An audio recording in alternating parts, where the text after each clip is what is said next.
News 31 Uttarakhand में आप सभी का स्वागत है। मैं आपके साथ हूं रितु बसंत। बागेश्वर मंडल सेरा में सिंचाई नहर के जीर्णोद्धार के मामले पर आज उत्तरी बोर्ड के सभासद कैलाश आर्या ने जिलाधिकारी रंजना राजगुरु को ज्ञापन सौंपा। इस मौके पर सभासद कैलाश आर्या ने बताया कि इस नहर में सिगाड़ी, दूनागढ़ और कन्याल खोल गधेरे का पानी आता है और नहर में निकासी न होने से इसके पानी से काफी नुकसान यहाँ के स्थानीय लोगों को झेलना पड़ता है। उन्होंने जिलाधिकारी से ज्ञापन के माध्यम से नहर का जीर्णोद्धार जल्द से जल्द करने की मांग की है। आपके द्वारा जो ज्ञापन सौंपा गया जिला प्रशासन को, किस संबंध में सौंपा गया? पहले तो धन्यवाद करना चाहता हूँ मैं न्यूज़ 31 का, जो हमारे वार्ड में आके हमारी समस्याओं को सुना और जो ज्ञापन दिया गया है वो वार्ड की समस्याओं को लेकर दिया गया है। मीन्स समस्या ये है कि वार्ड में जो नहरें हैं सिंचाई विभाग की, वो काफ़ी लंबे टाइम से क्षतिग्रस्त पड़ी हुई हैं और वो नहरों में पानी ना खेतों तक पहुंच पाता है और ना कभी ये जो नहरें सूखी है इससे जो भी ये काश्तकार हैं, किसान लोग हैं, उनको काफ़ी मुश्किल का सामना करना पड़ रहा है, क्योंकि उन लोगों के लिए सिंचाई खेती एक जो है बहुत महत्वपूर्ण एक ऐसा अंग है जिसकी वजह से जो है सभी लोग हम लोग खाते हैं। ये मंडल सेरा पहले से ही एक उपजाऊ भूमि रही है, यहाँ नहरों का होना नितांत आवश्यक है। नहरें बनी हुई हैं लेकिन इसका ये बिल्कुल जीर्ण शीर्ण अवस्था में है, इसमें पानी चल नहीं रहा है। पानी नहीं आता है, जहाँ से पानी आता है वहाँ जंग फिर वहाँ नाली पूरी बह गई, वहाँ जहाँ से नहर आती है नाली वहाँ नहर पूरी बह गई। नहर में भी जो पानी आता है वो पानी भी नहीं पहुँचता है, जगह जगह छेद हो गए। खाली जब वो किनार वाले आते हैं थोड़ा सफाई करते हैं तो खाली थोड़ा रेता डाल दिया, उसमें खाली सीमेंट का वो डाल दिया और सब बह जाता है 2-4 दिन में। जैसे कि आज यहाँ पे देखा जा रहा है कि जो मंडसेरा में जो बाईपास रोड बनी है, इसके जो किनारे हैं नालियाँ बनी गई है, लेकिन जब रोड पूर्ण अवस्था में बनने के बाद जब नाली की दोबारा खुदाई की गई ये टेलीफोन लाइन डालने के लिए, तो इससे जो नाली जो है जो बनी हुई थी पूरी तरीके से टूट चुकी है और जगह जगह पानी का निकास न होने से पानी इकट्ठा हो रहा है। कोरोना महामारी कोविड-19 के दौरान राज्य और केंद्र सरकार की गलत नीतियों के खिलाफ हल्द्वानी में पूर्व विधानसभा अध्यक्ष गोविंद सिंह कुंजवाल अपने आवास पर 1 दिवसीय सांकेतिक धरने पर बैठ गए हैं। उनका कहना है कि सरकार द्वारा कोरोना काल में प्रवासियों और मजदूरों के साथ सरकार का व्यवहार गैर जिम्मेदाराना है।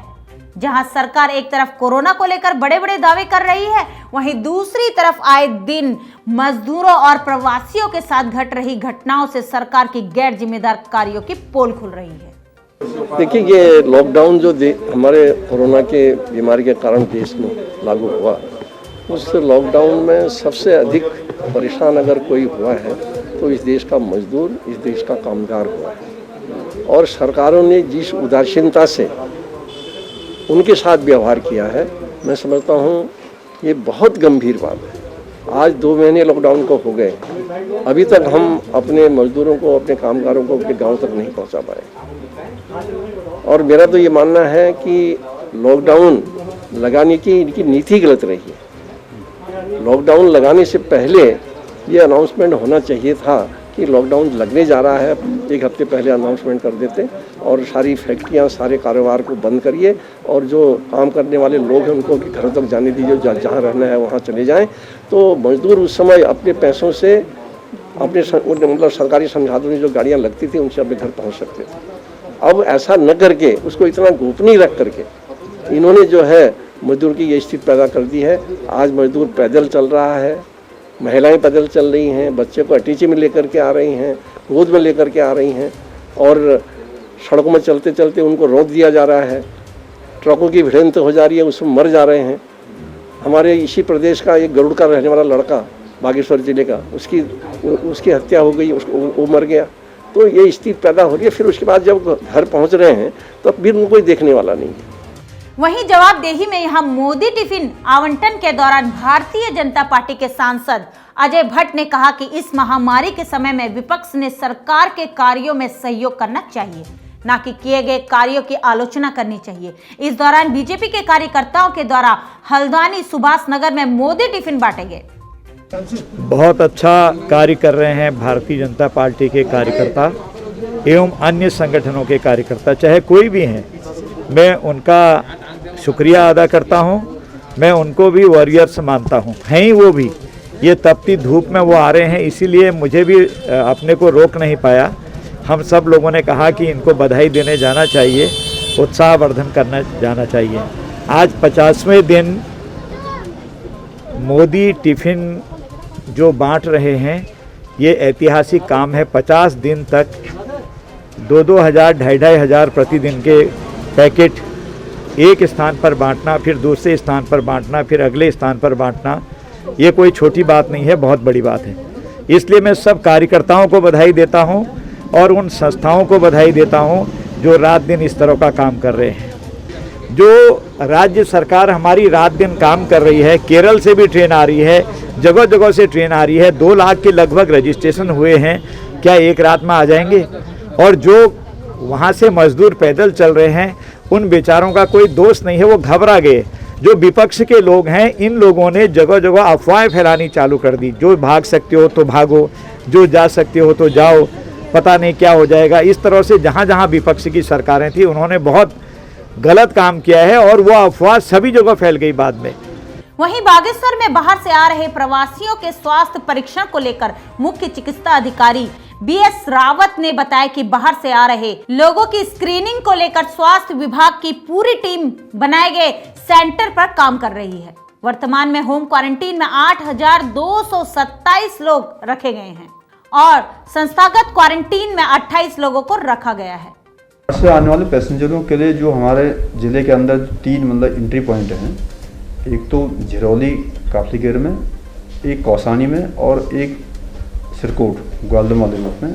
तीनों जगह हमारी जो है 24 आवर्ली डॉक्टर्स की टीम लगी हुई है और उनके द्वारा स्क्रीनिंग की जा रही है। स्पेशली जो वहाँ पर जो ट्रक्स हैं उनकी, ताकि ट्रक वालों को जो है ज़्यादा देर तक रोका ना जा सके और वो जो है अपना थॉरली चलते रहें।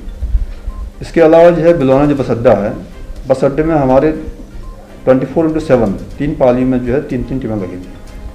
उसमें डॉक्टर भी हैं और फार्मासिस्ट भी हैं। उनकी लगातार जो है इंफ्रारेड थर्मोमीटर के द्वारा जो उसकी स्क्रीनिंग की जा रही है। और इसके अलावा जो है हमारी एक टीम जो क्वारंटीन में लगी हुई है डॉक्टरों की, और लोकल में क्वारंटीन में हमारे दो फेस्टिवल भी चल रहा है और दोनों में जो है अलग जो है 2 टीमें चल रही हैं। और जितने भी लोगों को जो हमारे रेड एरिया से आ रहे हैं, हॉटस्पॉट से आ रहे हैं, तो उन लोगों को हम लोग स्पेशली स्क्रीनिंग करके, चाहे वो एसिम्प्टोमेटिक भी हैं तब भी हम उनको क्वारंटीन कर रहे हैं और उनकी सैम्पलिंग कर रहे हैं। और सैम्पलिंग में अगर जब वो नेगेटिव आ रहे हैं उसके बावजूद ही हम जो उनको जो हम क्वारंटीन भेज रहे हैं। और बाकी लोगों को हम जो एसिम्प्टोमेटिक है उनको जो है हम होम क्वारंटीन कर रहे हैं।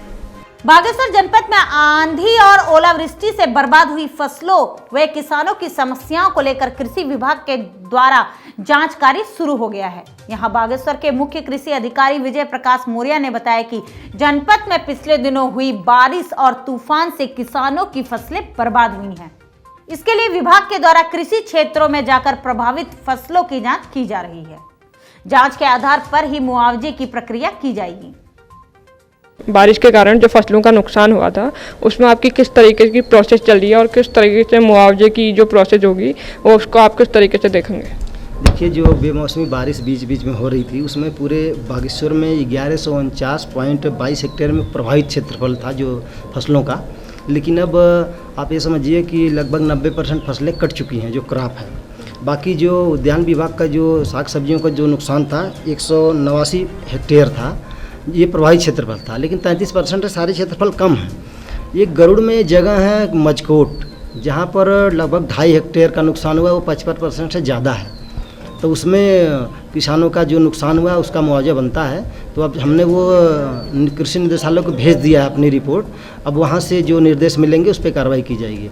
और इधर बीच में जो भी बारिश हो रही है उसके लिए हमने अपने ब्लॉक प्रभारी, न्याय पंचायत प्रभारियों को निर्देशित कर दिया और उद्यान विभाग के जिला उद्यान अधिकारी से भी मेरी बात हुई है। आप द्वारा भी अपने जो कर्मचारी हैं फील्ड उनको निर्देशित कर दिया गया है कि वो लोग जल्दी से जल्दी आकलन करके दें तो उस पर कार्रवाई किया जाए। और कितने % नुकसान पे आप लोग मुआवजे की कार्रवाई? नहीं, जो सरकारी जो मानक है 33% से ऊपर अगर नुकसान है तो वो उसका मुआवजा बनता है। हमारी तरफ से किसानों के से अपील है कि जब भी प्रधानमंत्री फसल बीमा योजना चलाई जा रही है उसमें ज़्यादा से ज़्यादा लोग उसका लाभ लें ताकि उसका फ़ायदा किसानों को मिल सके। वो प्रधानमंत्री फसल बीमा योजना जो है इसी के लिए है। अगर आपका नुकसान इस तरह का होता है, आपने बीमा करा रखा है, तो कंपनी उसको भरपाई करती है, तो ज़्यादा से ज़्यादा लोग उसका बीमा लें। और किसान भाइयों को एक चीज़ और बताना चाहूँगा कि विभाग में हमारे जो 35 कृषि निवेश केंद्र है हमारे इस ज़िले में, उसमें सारे बीज खरीद के आ रहे हैं और 75% अनुदान पर किसानों को वितरित किए जा रहे हैं। तो जिसको ज़रूरत है किसान भाइयों को जाके वहाँ से अनमन अनुदान पर ले सकते हैं। इसी के साथ हमारे चैनल को लाइक करें, सब्सक्राइब करें, साथ ही बेल आइकन दबाना ना भूलें। धन्यवाद।